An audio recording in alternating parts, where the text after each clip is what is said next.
우리가 주일 낮 시간에 예배에 대해서 지금 시리즈로 살펴보고 있습니다. 최근 들어서는 참된 예배에 대해서 쭉 살펴보고 있습니다. 자, 그래서 오늘은 영과 진리로 드리는 예배에 대해서 살펴볼 텐데, 오늘과 다음 주에 걸쳐서 이 부분을 살펴보려고 합니다. 첫째, 영과 진리로 드리는 예배의 중요성. 영과 진리로 드리는 예배의 중요성. 오늘 본문 말씀에 보면 영과 진리로 드리는 예배가 얼마나 중요한가라는 것을 볼 수가 있습니다. 특별히 세 가지 면에서 그걸 잘 볼 수 있습니다. 첫째는 영과 진리로 드리는 예배가 참된 예배입니다. 그러니까 오늘 본문 말씀은 예수님께서 수가성 우물가에서 사마리아 여인과 대화하면서 하신 말씀 중에 나오거든요. 그 당시 유대인과 사마리아인 사이에는 계속 충돌이 있었죠. 거의 모든 면에서. 그 중에 한 핵심이 예배에 관한 혹은 예배 형식에 관한 충돌이었습니다. 사마리아인들은 대제사장 요한의 아들이며 야두스의 형제인 므낫세가 그리심산에 세운 그 성전을 자기들의 성전으로 삼고 거기서 따로 예배를 드렸습니다. 그러면서 그들은 자기들의 예배가 참된 예배라고 주장했습니다. 반면에 유대인들은 예루살렘 성전산에 있는 하나님의 성전에서 드리는 예배만 진정한 예배요, 다른 예배는 참된 예배가 아니라고 주장했습니다. 이러한 논쟁이 그 당시 항상 치열했는데, 그러한 상황에서 이 사마리아 여인을 예수님께서 만났을 때 사마리아 여인은 우리 조상들은 이 산에서 예배하였는데 당신들의 말은 예배할 곳이 예루살렘에 있다 합니다 라고 이 말을 꺼내므로써 예수님께서 이 말에 답변하시게 되면서 오늘 하신 말씀을 하신 거죠. 그러면서 예수님은 뭐라고 말씀하셨냐면, 하나님 앞에 드린 참된 예배는 유대인의 예배도 아니고 사마리아인의 예배도 아니다. 둘 다 아니라는 거죠. 그러면서 하나님께 참된 예배를 드릴 때가 오는데 지금이 그때라. 그러면서 어떻게 보면 이 여기에 나와 있는 이 예배의 기준은 특별히 신약시대에 사는 우리들에게 주신 하나님의 기준인 걸 볼 수 있습니다. 물론 이것은 구약시대도 마찬가지긴 했습니다만은.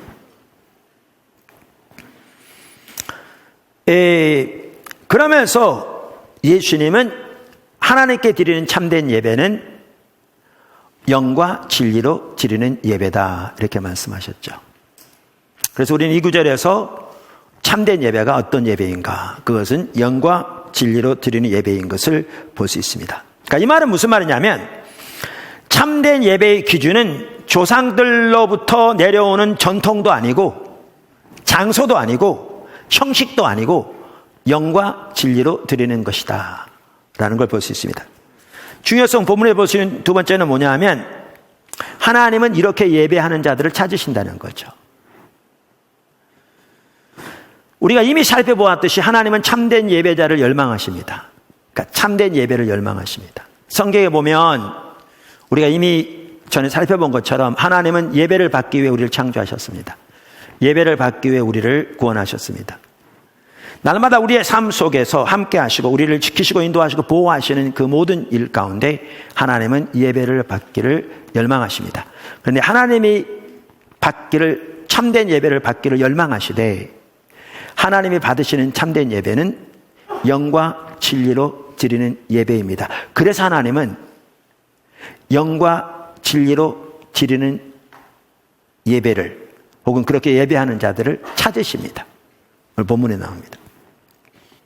그러니까 하나님의 눈이 온 땅을 두루 살피시되 영과 진리로 예배 드리는 자들을 찾으신다, 그 말이죠. 그리고 영과 진리로 드리는 곳에 하나님의 눈이 머무신다, 그 말입니다. 얼마나 놀라운 일입니까? 그러니까 우리는 오늘날 잘못 이해하고 있는데요, 우리는 우리 교회는 10,000명이 넘어서 개척계 삐리삐리에 그걸 예배라고 생각하냐, 이런 사람 적지 않아요? 그래도 좀 교회가 교회 나오려면 10,000명은 넘어야지. 그래서 나는 오늘 어느 교회 갔다 와서, 그러면 마치 그곳에 하나님이 계실 것처럼, 그리고 하나님은 그 예배를 기뻐하실 것처럼. 그런데 하나님의 눈은 거기에 머물지 않아요. 하나님의 눈은 온 땅을 찾아 살피시는데 몇 명 있느냐를 보지 아니하시고 사람들이 얼마나 부자인가를 보지 아니하시고 얼마나 많이 배우는가를 보지 아니하시고 영과 진리로 예배하는 자들을 찾으신다고요. 그리고 그것이 교회가 5명이 모인 것이건 200명이 모인 것이건 아니면 더 많은 수가 모인 것이건 그것에 관계없이 영과 진리로 예배 드리는 자들이 있는 곳에 하나님의 눈이 머무신다고요. 포도나무 교회가 그런 예배를 드리는 것이 되기를 간절히 소원합니다. 사실 그래서 우리가 이 시리즈를 다시 살펴보게 된 거죠. 더 그렇게 되기를 간절히 열망합니다. 자, 그러므로 우리는 반드시 이 세 번째인데 중요성, 반드시 영과 진리로 예배해야 합니다. 영과 진리로 드리는 예배가 하나님께 찾으신 참된 예배이기 때문에 우리는 반드시 그렇게 예배해야 합니다. 다시 말하면 영과 진리로 예배하는 것은 그렇게 해도 되고 그렇게 하지 않아도 상관없는 선택사항이 아닙니다. 또한 그것은 그렇게 하면 더 좋은 하나의 옵션도 아닙니다. 그것은 우리가 반드시 그렇게 해야 할 하나님의 강한 명령입니다. 하나님의 강한 명령입니다. 그러니까 우리말 성경에 예배할지니라 그랬잖아요. 24절에 보면 영과 진리로 예배할지니라. 그러니까 우리말에 찐이라라고 번역된 이 단어가 헬라어에는 데이라는 단어예요. 이 말은 강력한 명령이에요. 그래서 영어 성경을 여러분이 보시면 대부분 뭐라고 번역했냐면 must라는 단어로 번역했어요. 반드시 그렇게 해야 한다 그 말이죠. 그래서 우리는 반드시 영과 진리로 하나님을 예배해야 합니다. 이것이 하나님의 강력한 명령입니다. 이것을 보면 영과 진리로 하나님을 예배하는 것이 얼마나 중요한가라는 걸 볼 수 있습니다. 아멘. 두 번째, 영과 진리로 예배하는 것이 아닌 것. 영과 진리로 하나님을 예배하는 것이 아닌 것. 그러니까 영과 진리로 하나님을 예배하는 것이 참된 예배인데 그럼 그것이 뭘 의미하느냐 그걸 살펴보기 전에 잠깐 영과 진리로 예배하는 것이 아닌 것을 살펴보기 원합니다. 아니 참된 것이 아니면 다 아닌 건데 그래서 그 종류는 수없이 많은데 그걸 어떻게 다 살펴보려고 그러느냐 그럴 수 있는데 다 살펴보려고 그런 게 아니고요. 오늘날 우리 가운데 너무너무 팽배한 이 영과 진리로 드리는 예배에 대한 잘못된 이해 몇 가지만 좀 살펴보려고 하는 거죠. 잘못된 이해 몇 가지만 살펴보려고 하는 겁니다. 자, 작은 첫 번째. 영과 진리로 드리는 예배는 정성이 넘치는 예배를 말하는 것이 아닙니다. 영과 진리로 드리는 예배는 정성이 넘치는 예배를 말하는 것이 아닙니다. 제가 왜 이 부분을 말씀드리냐면 오늘날까지도 심지어 적지 않은 성도들이 때로는 일부 목회자들까지도 영과 진리로 드리는 예배를 이렇게 잘못 이해하고 있기 때문에 그렇습니다. 잘못 이해하기 때문에 그렇습니다. 그러니까 우리가 영과 진리로 예배할지니라 이 구절이 이전 개역 한글 성경에는 뭐라고 번역되어 있었냐면 신령과 진정으로 예배할지니라 이렇게 되어 있었어요. 여러분 보세요. 포도나무교회 주보를 보시면요. 여기 예배 순서 아래 어떤 구절이 써 있냐면 하나님은 영이시니 예배하는 자가 영과 진리로 예배할지니라 써 있습니다. 포도나무 교회뿐만 아니고 여러분 혹시 다른 교회 주보를 한번 보시면 제가 모르긴 몰라도 거의 대부분의 교회 주보에는 이 구절이 써 있을 겁니다. 이 구절이. 그러니까 오늘날 대부분의 성도들은 하나님께 예배를 드리되 영과 진리로 이전 말에 의하면 신령과 진정으로 예배를 드리는 것이 그만큼 중요한 예수님의 명령인 것은 다 알고 있습니다. 문제는 그 말이 무슨 뜻이냐는 거죠. 문제는 그 말이 무슨 뜻이냐는 거죠. 근데 우리는 오늘날 적지 않은 경우에 그러니까 우리는 다 그렇거든요. 우리의 이해를 가지고 성경을 이해하려고 그러거든요. 우리의 이해를 가지고. 그러니까 특별히 우리나라 같은 경우에는 조상 때부터 우리 민족은 종교심이 강한 민족입니다. 종교심 강한 민족입니다. 한편은 저는 좋은 거라고 생각합니다. 그래서 우리나라 속담에 지성이면 감천이다라는 말이 있습니다. 물론 요즘 젊은 세대는 바뀌어가고 있습니다. 서구의 영향을 받아서, 혹은 서구 교육의 영향을 받아서. 그래서 우리 조상들은 냉수를 떠놓고 전혀 알지 못하는 신에게 빌면서도 새벽부터 추운 겨울에도 찬물로 목욕하고 정성을 다해서 빌면 그 소원이 이루어질 것이라고 믿었습니다. 또 우리나라는 사회적으로 유교적인 영향력이 강합니다. 그래서 한 예를 들면 오늘날 조상들에게 드리는 제사를 생각해 보십시오. 얼마나 많은 정성을 쏟는지. 사실 그 제사에서 가장 중요한 핵심은 정성입니다. 정성입니다.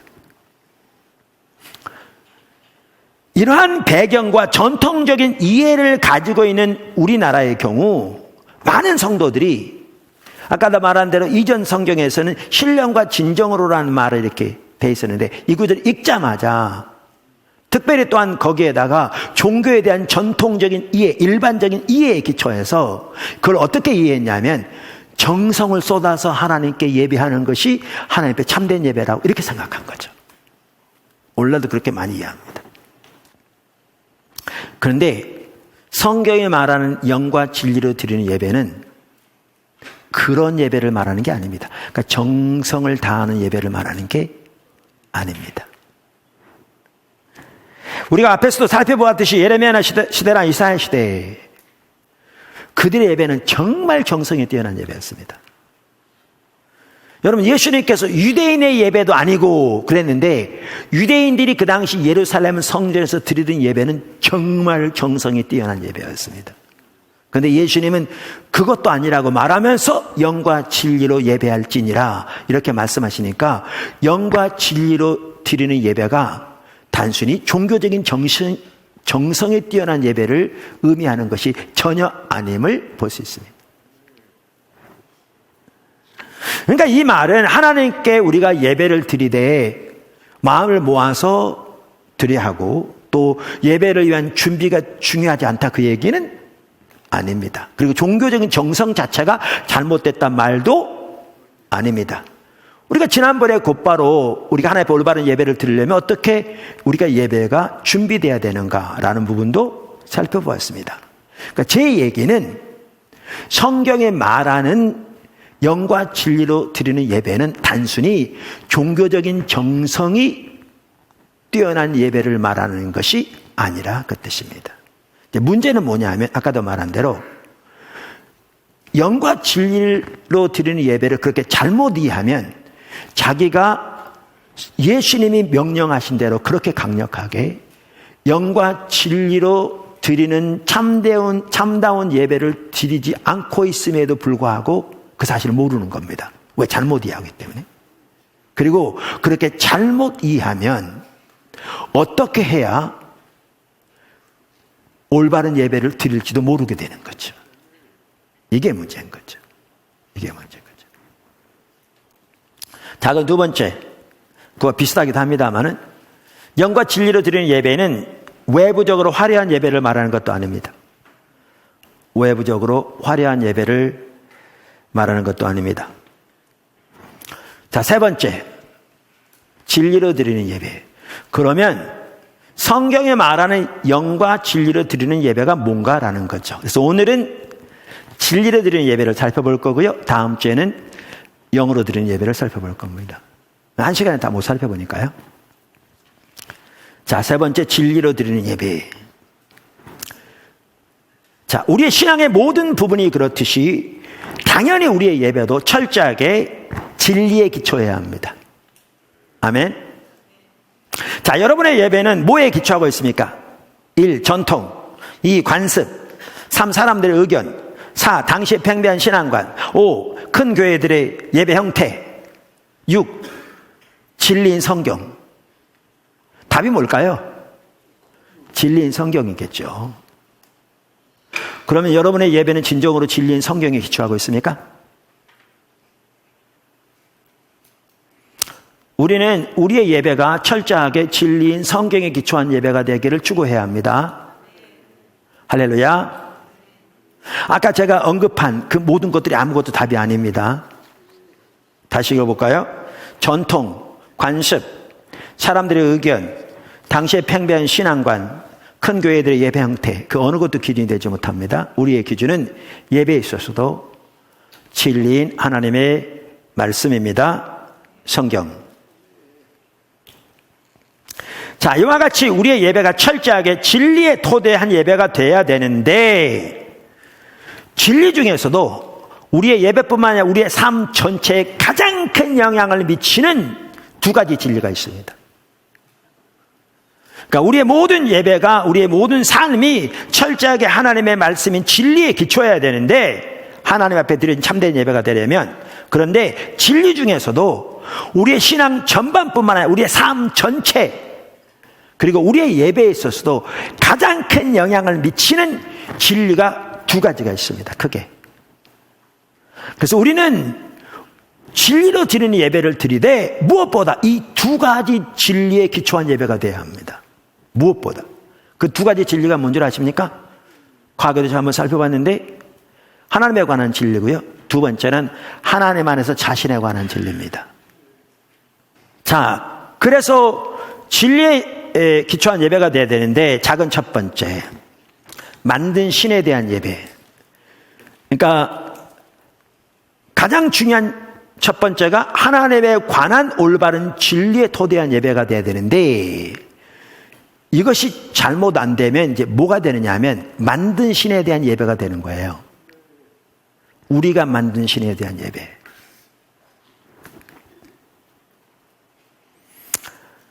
그러니까 우리의 예배가 하나님께 대한 올바른 진리 가운데 드려지지 않으면 우리는 실제로 하나님을 예배하는 것이 아니라 우리가 만든 다른 신을 예배하면서 그것이 우리의 하나님이라고 예배하는 거죠.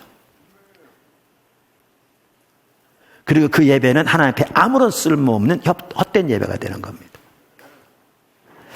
좀 애매모호할 텐데 이것에 대한 가장 좋은 성경적인 예가 금송아지 사건입니다. 어디에 나오는?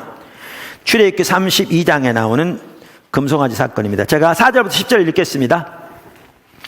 아론이 그들의 손에서 금고리를 받아 부어서 조각칼로 새겨 송아지 형상을 만드니 그들이 말하되 이스라엘아, 이는 너희를 애굽 땅에서 인도하여 낸 너희의 신이로다 하는지라. 송아지를 만들어 놓고 그들은 그 송아지를 뭘로 여겼냐면 그 송아지야말로 자기들을 애굽에서 인도해 낸 신이라는 겁니다.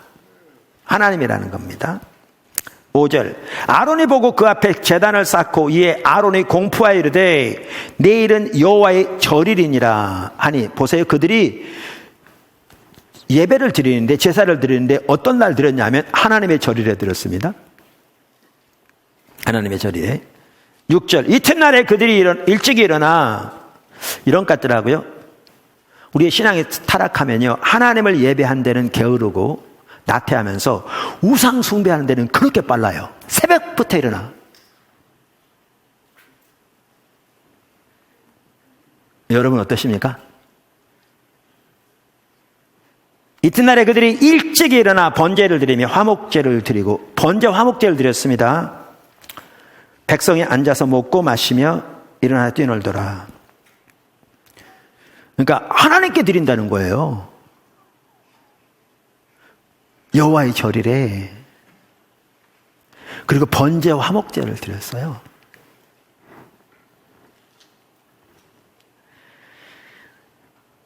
그런데 삶은 타락한 거죠. 여기 일어나서 먹고 마시며 뛰놀더라 그러면 술 취한과 방탕, 광란을 말하는 거거든요. 여호와께서 모세에게 이르시되 너는 내려가라. 내가 애굽 땅에서 인도하여 있는 네 백성이 부패하였도다. 그들이 내가 그들에게 명령한 길을 속히 떠나 자기를 위하여 송아지를 부어 만들고 그것을 예배하며 그것에게 제물을 드리며 말하기를 이스라엘아, 이는 너희를 애굽 땅에서 인도하여 낸 너희 신이라 하였도다. 여호와께서도 모세에게 이르시되 내가 이 백성을 보니 목이 뻣뻣한 백성이로다. 그런즉 내가 하는 대로 두라. 내가 그들에게 진노하여 그들을 진멸하고 너를 큰 나라가 되게 하리라. 이게 만든 신에 대한 예배입니다. 자, 그러면 이렇게 말하면 오늘날 더 이상 집에다 금송아지 모신 사람 거의 없잖아요. 뭐 100만 명 중에 한 명이 있을까 뭐. 그러니까 우리는 저들과 다르다고 생각하죠. 그런데 만든 신에 대한 예배는 다양한 형태를 띨 수 있습니다. 그 한 대표적인 예가 자유주의 신앙의 예배입니다. 자유주의 신앙의 예배입니다. 성경에 의하면 하나님은 우리의 창조주시고 우리는 그분의 피조물입니다. 그런데 20세기 이후로 자유주의 신학이 급속도로 확산되어지면서 많은 사람들은 성경에 말하는 하나님이 아닌 자신들의 지혜와 지식으로 신을 만들어내었습니다. 그것이 자유주의 신학의 하나님입니다. 그리고 그들은 그 신을 예배합니다. 그 신은 성경을 통해서 자신을 계시하신 그 하나님이 전혀 아닙니다. 그 신은 인간이 만든 신입니다. 당연히 그들은 그 신을 하나님이라고 부릅니다. 그러나 그 신은 말씀드린 대로 인간이 만든 금송아지와 같은 거짓신입니다. 로이 존스 목사님도 그분의 책 부흥책에서 그 당시 영국교회에 팽배했던 이러한 행태를 신랄하게 비판하면서 이렇게 얘기합니다. 오늘날 우리는 무엇을 하고 있습니까? 우리는 철학자들의 신을 가지고 있습니다. 철학자들은 신은 주권적이거나 초월적이거나 살아계신 신이 아닙니다. 철학자들의 신은. 그들의 신은 하나의 추상에 진화하지 않습니다. 그들은 원인 없는 원인, 이게 철학자들이 이제 소위 말하면 그 신에 대해서 규정한 용어거든요. 그들은 원인은 원인에 대해서 말하고 있습니다. 몇 줄 띄고 철학자들은 입에 파이프를 물고 하나님에 관해서 논합니다. 마치 자기들이 그 하나님을 취급하며 자기의 마음대로 운운할 수 있는 존재인 것처럼 떠들어댑니다. 여러분은 그러한 조건 하에서 결코 부흥을 만나지 못할 것입니다. 이거요, 사람이 만든 신을 섬기고 있는 겁니다. 그리고 그들이 그 하나님에 대한 예배라고 드리는 예배요, 하나님께 드리는 예배 아닙니다. 만든 신에 대한 예배입니다. 전적으로 타락한, 금송아지와 조금도 다를 바 없는. 로이드 존스 목사님은 세계 1차 대전, 2차 대전을 이 자유주의 신앙의 이 타락으로 인한 하나님의 심판이라고 생각할 정도입니다. 그렇게 여깁니다. 성경에 의하면 우리의 올바른 신앙과 올바른 이해와 올바른 삶은 분리되지 않습니다. 그래서 만든 신에 대한 예배는 타락한 예배이고 당연히 그 신앙은 타락해 있을 것이고 그래서 그 삶은 철저하게 타락했을 겁니다. 그래서 그러한 예배 가운데 하나님의 거룩함, 삶의 변화, 하나님의 살아있는 실제적인 역사인 하나님의 생명이 넘치는 일은 없을 것입니다. 그러한 하나님의 생명은 참다운 예배에만 있습니다. 이제 두 번째. 그래서 하나님에 관한 올바른 진리 가운데 드려진 예배가 참된 예배라고 그러는데, 그래서 우리 예배의 핵심이 바로 이 부분입니다. 두 번째입니다. 작은 두 번째. 하나님에 대한 올바른 이해와 참된 예배. 그러니까 우리의 예배가 참된 예배가 되려면 하나님에 대한 올바른 이해가 있어야 합니다. 근데 여기 중요한 게 있습니다. 중요한 게 있습니다. 하나님에 대한 올바른 이해라고 그럴 때 단순히 성경적인 혹은 지식적인 이해를 말하는 것이 아니라, 제가 다하트라고 여러 번 말씀드렸잖아요. 하나님의 말씀의 토대에서, 하나님과의 관계에서 성령의 조명으로 성경에 말하는 그 참 하나님의 영광을 봄으로 그분의 성품과 의도를 친밀하게 아는, 하나님을 아는 참된 지식이 있어야 하나님을 올바로 예배할 수 있다는 것입니다. 그래서 우리의 예배에 있어서도 하나님을 아는 만큼 하나님을 예배할 수 있습니다. 그래서 하나님에 대한 올바른 인식과 참된 예배는 둘이 절대로 분리되지 않습니다.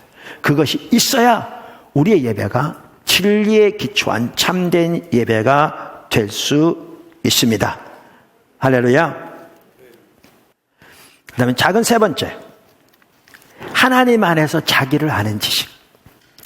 아까 제가 뭐라고 말씀드렸냐면 우리의 모든 신앙에서뿐만 아니라 우리의 예배에 있어서도 철저하게 그것이 진리에 기초해야 되는데 우리에게 가장 중요한 두 가지 진리가 있다. 하나는 하나님을 아는 지식이고 두 번째는 하나님 안에서 자신을 아는 지식이다 라고 말씀드렸습니다.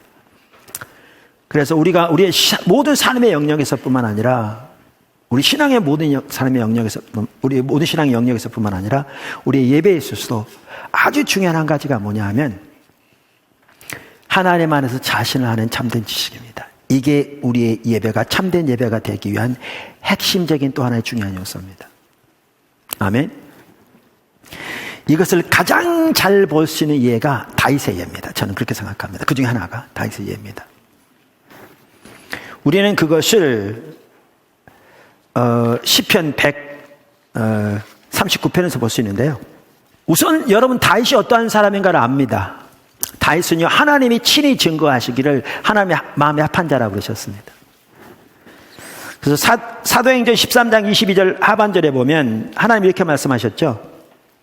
내가 이새의 아들 다윗을 만나니 내 마음에 맞는 사람이라 내 뜻을 다 이루리라 하시더라. 그런데 그 다윗은 누구보다 하나님을 예배하는 자였습니다. 성경에 보시면 그의 삶을 보십시오. 특별히 그의 시편들을 보십시오. 그가 얼마나 하나님을 예배하는 자였는가를.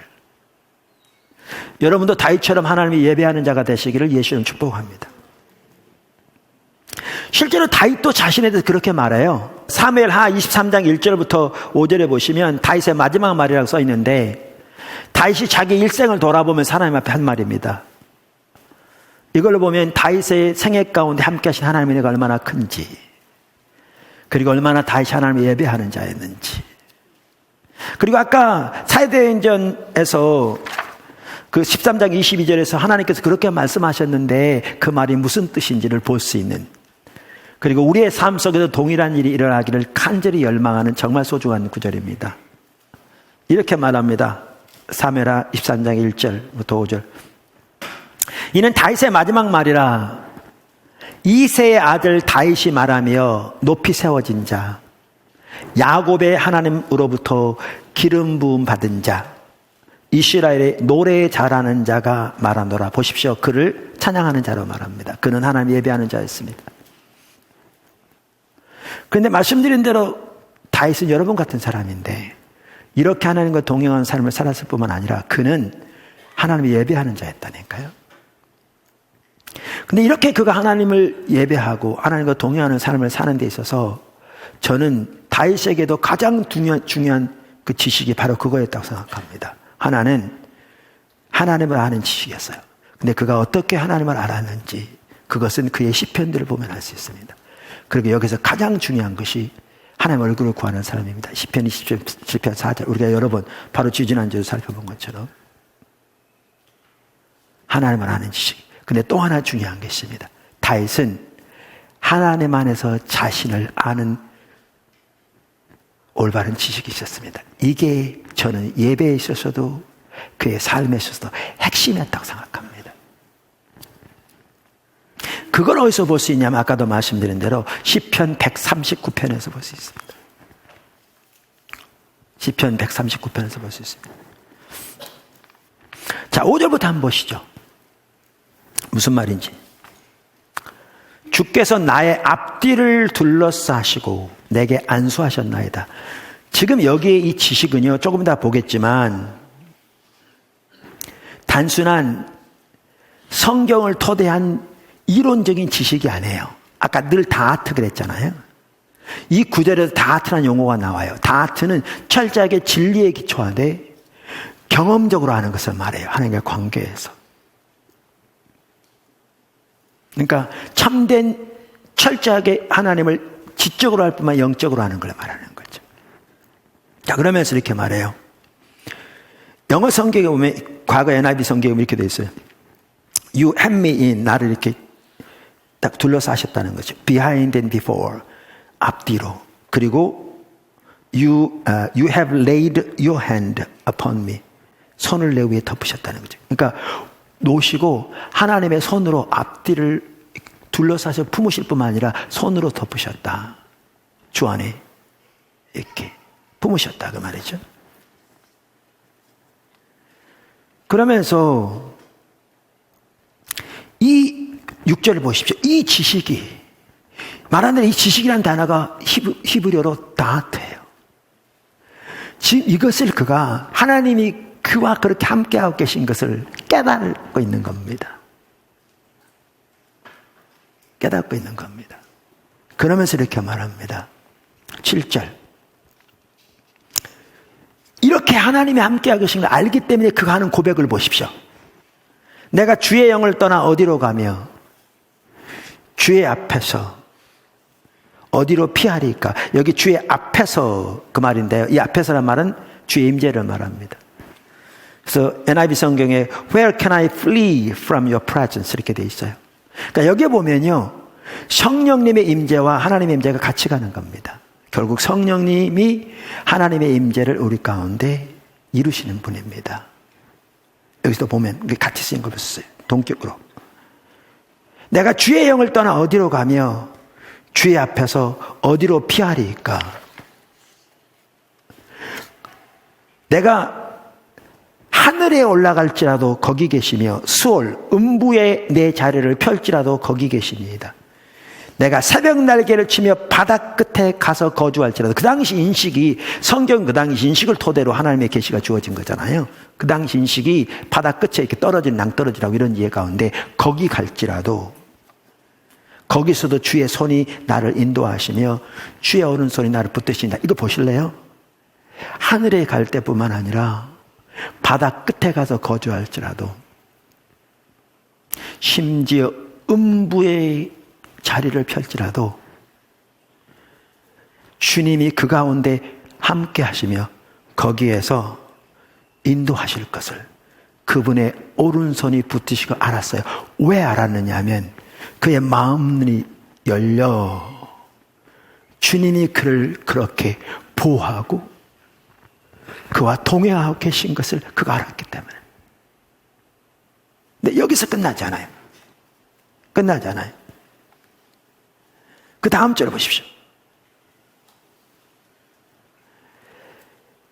내가 혹시 말하기를 흑암이 반드시 나를 덮고 나를 두른 빛은 밤이 되려 할지라도, 그러니까 상황이 어려워서 때로는 그에게 오른손에 천천히 왼손에 만만히 때로는 그를 애워싸 그를 대적할 때도 있었잖아요.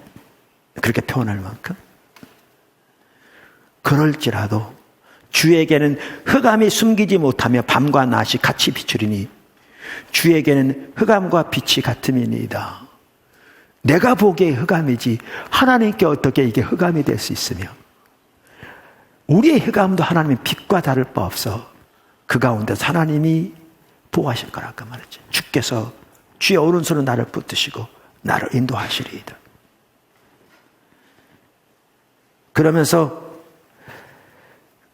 여기 보면 왜 그렇게 믿느냐 13절에 우리말에는요 그 번역이 안 돼 있어요. 그 단어가 히브리어에는 이 단어가 키라는 단어가 있는데 그 말은 왜냐하면이라는 단어예요. 그래서 영어 NIV 성경에는 13절에 제일 첫 단어가 뭐가 나오냐면 for라는 단어가 나와요. 왜냐하면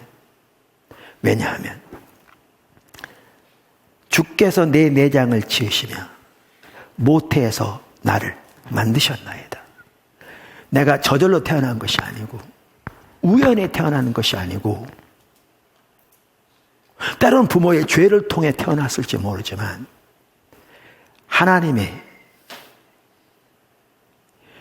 특별한 계획 가운데서 섭리 가운데서 태어난 그래서 하나님의 나의 모든 내장을 만드시고 내 어머니의 태로부터 나를 지으신 것을 안 거죠. 그뿐만 아니라 14절 내가 주께 감사하음은 나를 지으심이 심히 기묘하심이라 주께서 하시는 일이 귀함을 내 영혼이 잘 알아야 돼. 안다는 말이 바로 그 단어라니까요. 안다. 근데 어떻게 아느냐? 나를 지으심이 심히 기묘하다. I am fearfully and wonderfully made.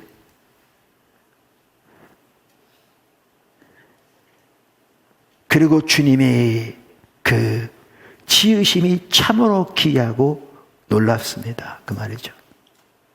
이것을 알았기에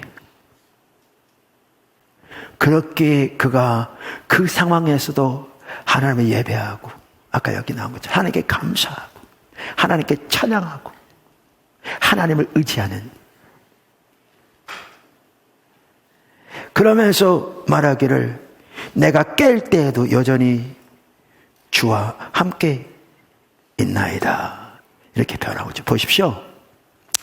다윗은 그토록 하나님의 마음이 아프다고 한 사람이었습니다. 그는 그리고 예배하는 자였습니다. 그리고 하나님이 정말 그를 높이 세우셨습니다. 근데 그를 높이 세우셨을 때에도 그는 공의로 주어진 영향력을 행사했고 하나님을 경외함으로 영향력을 행사했습니다.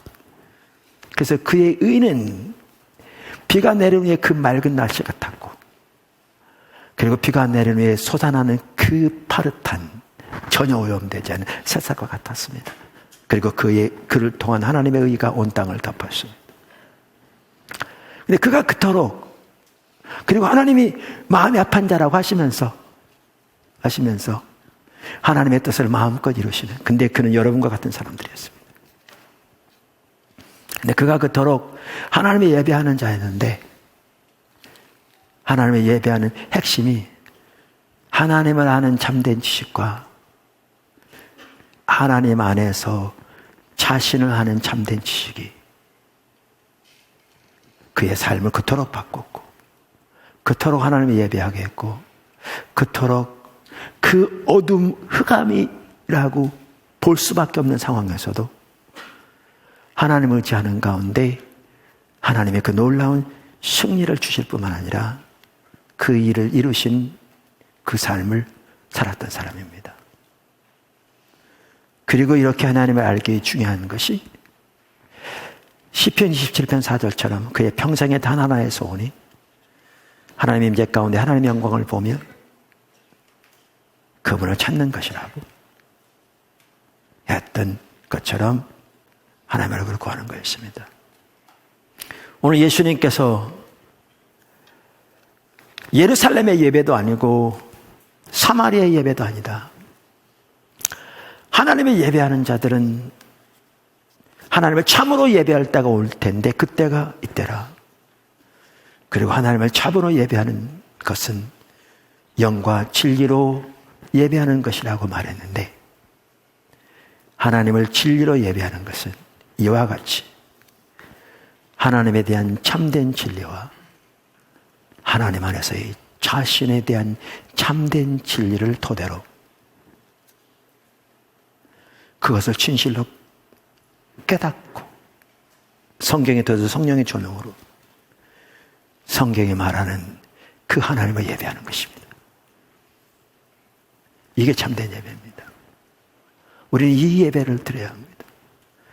이 예배를 드리는 것을 하는 그런 자들 하나님이 찾으신다고, 그것에 주의 눈이 머무신다고 하셨고, 성경에 보더라도 그렇게 예배하는 것에 하나님의 놀라운 은혜를 부으신 것을 볼 수가 있습니다.